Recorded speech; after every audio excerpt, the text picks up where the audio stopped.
আলহামদুলিল্লাহি রাব্বিল আলামিন ওয়াসসালাতু ওয়াসসালামু আলা রাসূলিহিল কারীম আম্মা বা'দু ফাউযু বিল্লাহি মিনাশ শাইতানির রাজীম বিসমিল্লাহির রহমানির রহিম কুল ইন কুনতুম তুহিব্বুনাল্লাহা ফাত্তাবিউনি ইউহিব্বুকুমুল্লাহ ওয়া ইয়াগফির লাকুম যুনুবাকুম আল্লাহু গফুরুর রহিম সাদাকাল্লাহুল মাওলানাল আযীম। আমার হাবিব, আপনি বলে দিন আপনার উম্মতানিরা যদি আমি আল্লাহকে মহব্বত করতে চাই, ভালোবাসতে চাই, তাহলে তারা যেন আপনাকে ইত্তেবা করে, অনুসরণ করে। তার পরিণতি কী হবে? ইয়াগফির লাকুম যুনুবাকুম, আমি আল্লাহ তাদের সমস্ত গুনাহ খাতাগুলো মাফ করে দেব। আর এই সুসংবাদ দেওয়ায় মহান আল্লাহর কাছ থেকে রসুল আকরাম সাল্লাল্লাহু আলাইহি সাল্লাম কোরআনের এই আয়াতে কারিমার মাধ্যমে আমাদের জানাবেন। তাহলে ভালোবাসাটা কি? আল্লাহর নবীকে ভালোবাসলে আল্লাহকে ভালোবাসা হয়। নবীকে পেতে গেলে নবীকে পেতে হয়। আর সেই নবী করিম সাল্লাল্লাহু আলাইহি সাল্লামের নির্দেশ এবং আল্লাহর পবিত্র বাণী, কুতিবা আলাইকুমুস সিয়াম কামা কুতিবা আলাল্লাযিনা মিন ক্বাবলিকুম লাআল্লাকুম তাত্তাকুন, মানুষ মুত্তাকি হবে, পরহেজগার হবে, আল্লাহ ওয়ালা হবে। সেই জন্য মহান আল্লাহ কুরআনুল কারীমে আমাদের জন্য রোজা ফরজ করেছেন। সেই রোজা একটা মাস আমাদের কাছে থাকে, যে মাসে একটা ইবাদতের নেকি 70 গুণ বাড়িয়ে দেওয়া হয়। সে দান হোক, জিকির হোক, তসবিহ হোক, রোজা হোক, নামাজ হোক, সাদকা হোক, ফিতরা হোক। সেই রকম একটা বরকতময় মাস, নাজাতের মাস, মাগফিরাতের মাস, রহমতের মাস, সেই মাস আমাদের থেকে বিদায় নিতে চলেছে, তাই না? সেই জন্যে এই পবিত্র মাসের কথা স্মরণ করে আমি যদি আপনার কাছে বলি যে হজ মুবারকে যায় মানুষ, 1 মাসের জন্য কি 32-33 দিন থাকে।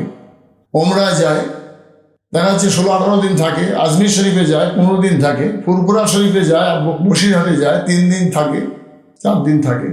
এই 3-4 দিন বা 17 দিন কি 15 দিন কি 1-1.5 মাসের এই সফরের সঙ্গী যারা থাকেন, তাদের সঙ্গে এমন একটা আন্তরিকতা তৈরি হয়ে যায় যেন বিরাট গভীর একটা সম্পর্ক। আর বাড়ি আসার পর মাঝে মধ্যে এর বাড়িও যায়, ওর বাড়িও যায়, যেন একটা অস্থির, যেটা বন্ধু বিরহের যন্ত্রণা। তাহলে এই সফরগুলোয় যদি সীমিত সময় থাকার কারণে যদি বন্ধুত্ব হয়, আন্তরিকতা হয়, আমরা আমাদের ছেলে মেয়ে সংসার নিয়ে সামান্য 50-60 বছরের জীবনে যদি ভালোবাসা, আন্তরিকতা তৈরি হয়, তার সেই রমজান মাস যখন বিদায় হবে, তখন একজন ইমানদার মানুষ শুধু কান্না আর আল বিদা শব্দটা বলে আল্লাহর কাছে রোনাজারি করবে যে আল্লাহ, এরকম একটা বন্ধুপুর মাস, এরকম একটা বরকতময় মাস, একটা আমল 70 গুণে তার নেকি বাড়বে, সেরকম একটা মাস আমাদের থেকে বিদায় নিতে চলেছে। তাই পঞ্চম খুতবায় এসে অধিকাংশ শব্দ হযরত ইবনে আব্বাস রাহমাতুল্লাহ আলাইহি তার খুতবার ভিতরে বলেছেন, আসসালাতু ওয়াসসালামু আলাইকা ইয়া শাহর রমাদান, আসসালাতু ওয়াসসালামু আলাইকা ইয়া শাহর তারাবিহ ওয়াস তাসাবিহ, আসসালাতু ওয়াসসালামু আলাইকা ইয়া শাহর তিলাওয়াতিল কোরআন। এই যে সালাম ও সালাম শব্দটা দিয়ে বারবার একটা আর্তনাদ, আল বিদা ও ইয়া শাহর রমাদান। তাহলে রমজান মাসের এই যে আল বিদা জানানো, তসবিহ তেলাওয়াতের মাস আর তারাবির মাস। একটা মানুষ সারাদিন উপোস থাকার পর এশার নামাজের পর 20 রাকাত তারাবি নামাজ আদায় করবে, দোয়া দরুদ জিকির আজকার করবে। নিঃসন্দেহে মহান আল্লাহর ইচ্ছা, মহান আল্লাহর ভালোবাসায় মানুষের কাজ করে। তাই সেই বরকতময় মাস আমাদের থেকে বিদায় নিতে চলেছে। তাই রমজানুল মুবারক মাসের পঞ্চম খুতবায়, অর্থাৎ আল বিদা খুতবায়, বিদায়ী খুতবায় লেখক তার লেখনীতে বারবার বলেছেন, আল বিদা ও ইয়া শাহর রমাদান, আসসালাতু ওয়াসসালামু আলাইকা ইয়া শাহর তিলাওয়াতিল কোরআন, আসসালাতু ওয়াসসালামু আলাইকা ইয়া শাহর তারাবিহ ওয়াত তাসাবিহ। তো যে মাসে যাকাত, ফিতরা, সাদকা, তসবিহ, তেলাওয়াত, জিকির, আজগার, কুরআনুল কারীম তেলাওয়াত করতে করতে মানুষ একটা মাস, যেটা গাঢ় সম্পর্ক তৈরি হলো রমজান মাসের সঙ্গে, আর সেই মাস আমাদের থেকে বিদায়। তাই চোখের পানি ফেলে যে মানুষটা আল বিদা ইয়া শাহর রমাদান বলতে পারলো, সেই লোকটা নিঃসন্দেহে মহান আল্লাহ পাপ মুক্ত করে তার জীবনটাকে জান্নাতি জীবন বানিয়ে দেবেন, এটাই আল্লাহর ওয়াদা।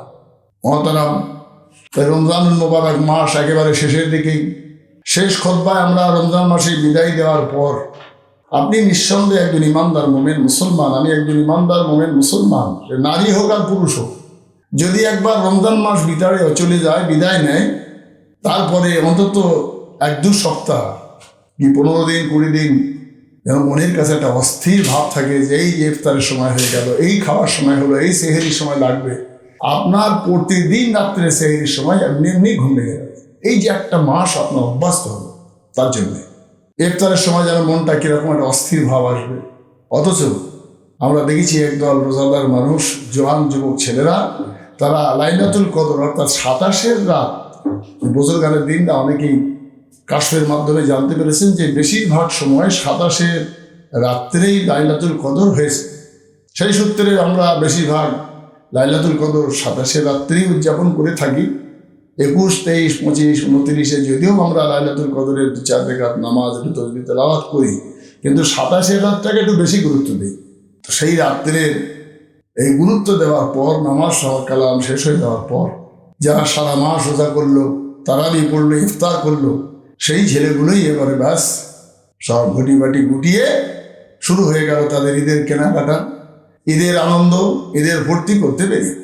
আর তার তারাবি নেই, আর এশার নামাজ নেই, আর 5 ওয়াক্ত নামাজে সেই মহাব্বত নেই, সেই সন্ধ্যার আগে সে মসজিদের সামনে ভিড় লাগানো সেদিন আস্তে আস্তে বিলুপ্ত হয়ে গেল। অর্থাৎ 1 মাস শয়তান বাধা ছিল, তখন আমরা আল্লাহ এবং আল্লাহ রসুলের মহাব্বতে এই কাজ করেছি। আর যেই শয়তান ছেড়ে দেওয়া হলো, আমাদের ঈদ হয়ে গেল ব্যাস। তাই আমরা রমজানুল মুবারক মাসকে কেঁদে কেঁদে বিদায় দিয়ে সারা বছর যারা রোজাদারদের ইফতারের সুব্যবস্থা করেছেন, আল্লাহ তাদের বংশে হালাল রুজিতে বরকত দিয়ে, ব্যবসায় কাজ কারবারে বরকত দিয়ে যেন আগামী প্রজন্মে তারাও যেন এই ইফতারের সুব্যবস্থা করে রোজাদারদের ইফতার করি একটা করে মকবুল রোজার সওয়াবের ভাগিদার হতে পারে। যারা আমাদের বর্তমান সময়ে অসুস্থতার কারণে রোজা আদায় করতে পারছেন না, এরকম বহু মানুষ তারা কষ্টের মধ্যে আছেন মনের কাছে, আল্লাহ তাদের শেফা দান করুক, সুস্থতা দান করুক, তাদের ক্ষমা করে দিক। আগামী দিনে তারা যদি হায়াতে থাকে যেন সুস্থ হয়ে থেকে রোজা করতে পারে। গত বছর আমাদের সঙ্গে বহু মানুষ ছিলেন, আজকে তারা নেই, আগামী বছরে হয়তো আমাদের নসিবেও না থাকতে পারে।